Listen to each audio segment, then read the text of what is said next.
ಸಹೋದರಿಯರು ಮತ್ತು ಸಹೋದರರ ನಡುವೆ ಇರುವ ಪ್ರೀತಿ ಮತ್ತು ಕಾಳಜಿಯ ಮುರಿಯಲಾಗದ ಕೊಂಡಿಯನ್ನು ರಕ್ಷಾ ಬಂಧನದಂದು ಸಂಭ್ರಮಿಸಲಾಗುತ್ತದೆ.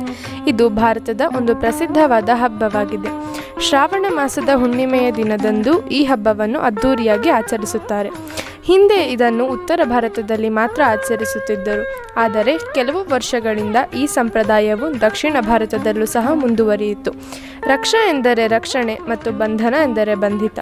ರಕ್ಷಾ ಬಂಧನದಂದು ಸಹೋದರಿಯರು ತಮ್ಮ ಸಹೋದರನಿಗೆ ದೀಪವನ್ನು ಬೆಳಗಿ ತಿಲಕವಿಟ್ಟು ನಂತರ ಅವನಿಗೆ ಸಿಹಿ ತಿಂಡಿಗಳನ್ನು ನೀಡುತ್ತಾಳೆ.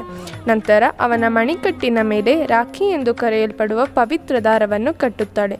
ಸಹೋದರನು ಅವಳಿಗೆ ಉಡುಗೊರೆಯನ್ನು ನೀಡಿ ಶುಭ ಹಾರೈಸುತ್ತಾನೆ.